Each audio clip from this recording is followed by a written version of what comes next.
Hello, everyone. Welcome back to Thrive Yoga Fit Transformational Coaching. This is Erin. And if you have not listened to my last podcast and you're just coming in on this one, first of all, hello, I'm Erin. Thank you for stopping by. Um, I am doing a continuation, kind of like dovetailing off of the questions that I introduced the last podcast. Now, those questions are a big deal because they saved my life. They helped to pull me out of a very deep, dark hole that I was digging myself into after a kind of, I'm going to say traumatic breakup. Not that either one of us did anything that crappy, but it was more just sudden. And still love him. And so, but I do believe I have the capacity to love like many people at once. That's just, I think that everybody has that capacity. Um, but this podcast is sort of feeding off of my last podcast. So if you haven't listened to that one, hold up, back up, hit the rewind button, and go to the episode beforehand and check that out. So today I want to talk about a little bit more details with these questions, and I will say the questions. But these 3 questions you can use after a breakup, after a sudden shift in situation. Basically, if you are in a dark hole and you just feel like you can't get out, and you feel like you've tried to problem solve and figure out what did I do wrong, all these things, it's a slightly different approach, and it's using the power of questions.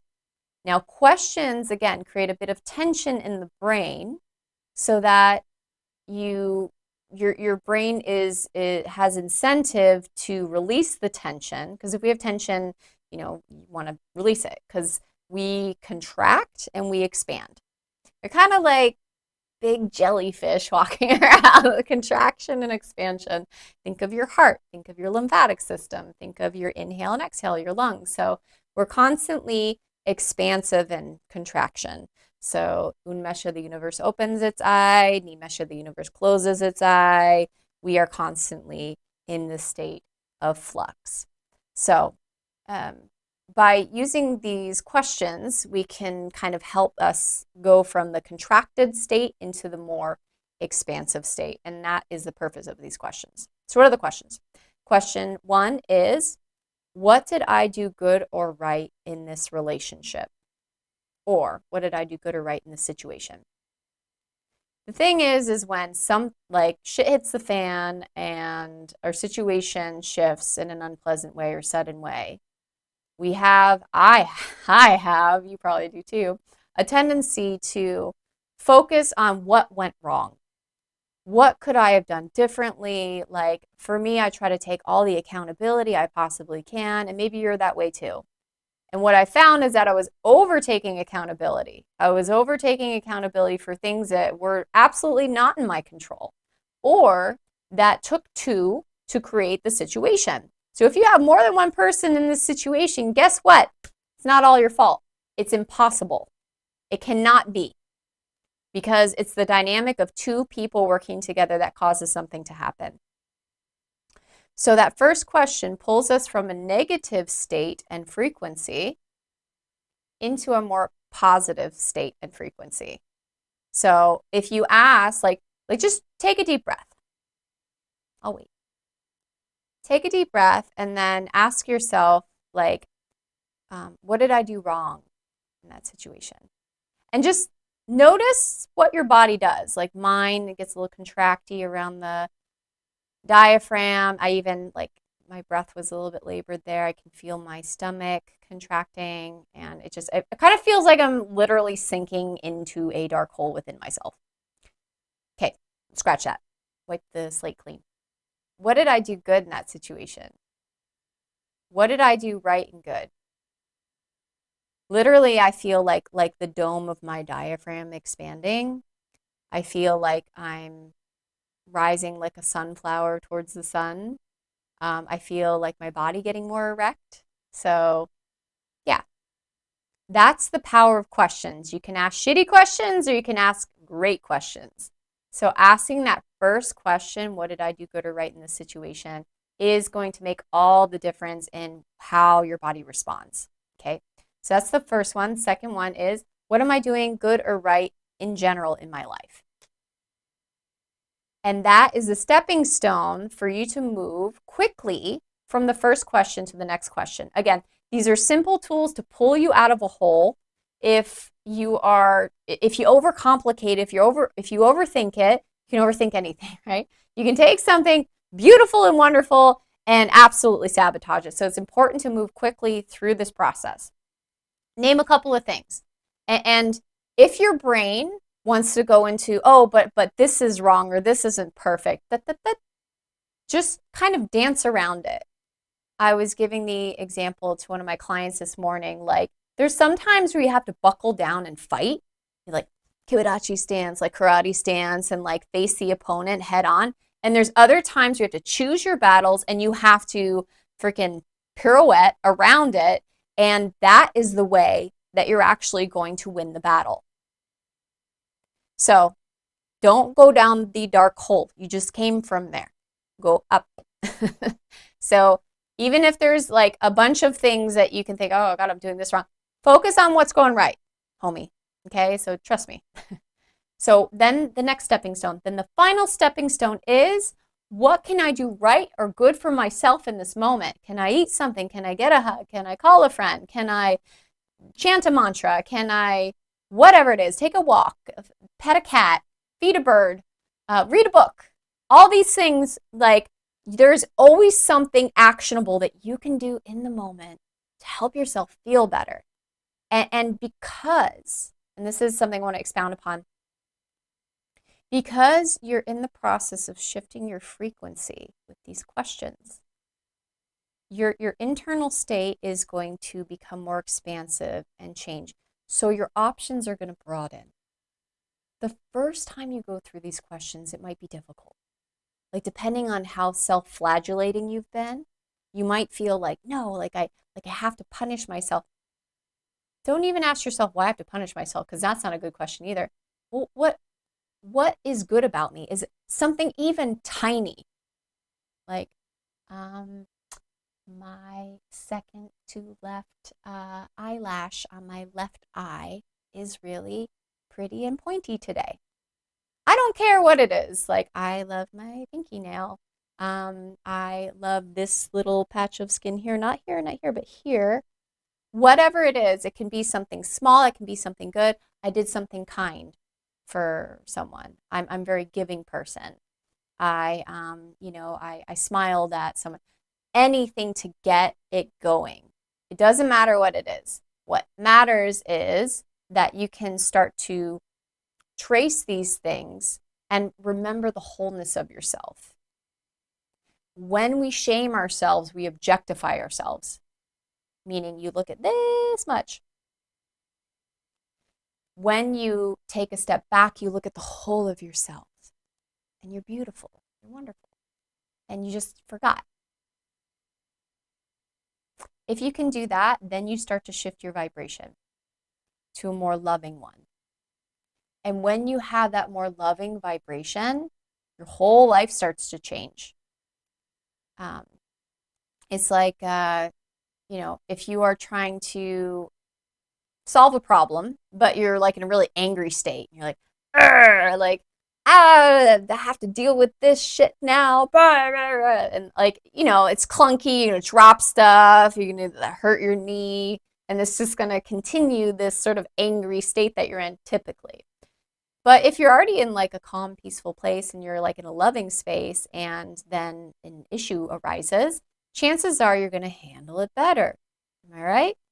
Yeah, because you've changed your sort of inner atmosphere, your inner universe, to be one of higher frequency, one of like more positive radiance. So you can handle it, and like that you can handle it in that moment. So taking that step back and look at the whole of you. Remember your light, because most of us, when things happen suddenly, at least for me, and there has to be other people out there like me, right? I shame myself, I guilt myself, and I take too much accountability, especially in this, because there was grief. There was such a mix of emotions, and there was like not a whole lot of closure. And so, I find that my mind will make the worst assumptions. I'll be like, oh, maybe it's because you're not worthy of love, or like, maybe it's because you're not good enough. And I'm like, hey, shut up. You might have those old tapes too, and that's okay. That makes us human, right? I can say that I've been practicing yoga for almost 20 years, and those tapes are still there. They're not as loud, they're not as strong. And but when you have a sudden something that happens that shifts, like pulls the rug out from under you, if you have those deep sanskaras, which everybody does, these old tapes come up and they play. And I was stuck there for about 2.5 weeks. So raising the frequency, keeping it simple, looking at the wholeness of you is really important in this process. Like I said earlier, moving through the steps quickly so that you don't get caught, you don't get stuck, and that you can, continue the work, because the idea is to get out of the hole and then redirect your energy. What can I do good for myself? So just in case I didn't go through all the questions, I'll repeat them one more time. What did I do good or right in the relationship or situation? Question 1. Question 2, what am I doing right or good in my life in general? Question 3, what can I do good or right for myself in this moment right now? If we can ask these questions, then we have some massive action that we take right away that's going to change your frequency. It's going to change the course of your day, your actions, and you're going to start doing things from a space of love and recognizing your good attributes and qualities. This does not mean that you permanently lock up, like, I did nothing wrong and it is not my fault and I only did good things. Hey, you can unpack that, but not right now, not when it happened, especially if you didn't get closure, especially if they just poof, gone. That you need to have your own back. First and foremost, you need to be your own friend. This is a fight. And sometimes the fight, you need to, osotogari them. Sometimes you need to tomonagi. Sometimes you need to kind of dance around and not go into the hole. Don't go into the hole. Don't go into the pit. So this frequency concept is really important. If you take the time to repeat a mantra like, I love myself, I love myself, I love myself, you have 60 to 80,000 thoughts per day. And chances are not all of them are productive or good. In fact, most of them are not, especially when you go through that trauma. So in between these questions too, having a mantra of I love myself, or I believe in myself, I am worthy, something like that, so that you have this hum of background noise that is supportive and loving and nurturing. That is also going to help the wounds to heal. Having friends around you to support you, love you, hug you, and not being afraid to ask for your needs. I have asked so many friends, I'm like, give me a hug. Please, well, not give me a hug. Please, may I have a hug? I'm less demanding. And like my friend Svetlana's giving me a hug. I was like, can you give me a little rub? And so she gave me and I was giving it to her too. And then we would do this, it's called the hum hug. So we go, while you're hugging someone, or you can even do it for yourself. Humming just feels great. But if you hum and hug someone, is actually the best. And if you do it in a group, like I do in my coach school, it is amazing because it's vibration. Shifting, changing your vibration, asking for your needs. Imagine how your life would shift and how it would change if you believe that you loved yourself. Like if you loved yourself, the dark parts, the imperfect parts, if you knew it was okay to make a mistake, if you knew that you poured everything of yourself into a relationship and it still didn't turn out, it's not because you're deficient, it's not because you're less than, it's just sometimes it doesn't work out. And that's okay. It doesn't mean that you have to shame yourself or guilt trip yourself or dig yourself into a dark hole. Trust me, it's okay. I've been on both sides. Out of the hole is way better.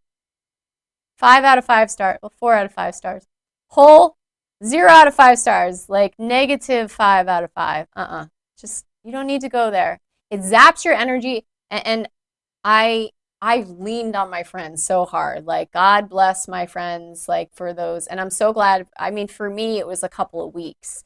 For some people, they go through months or years of shaming themselves and beating themselves up.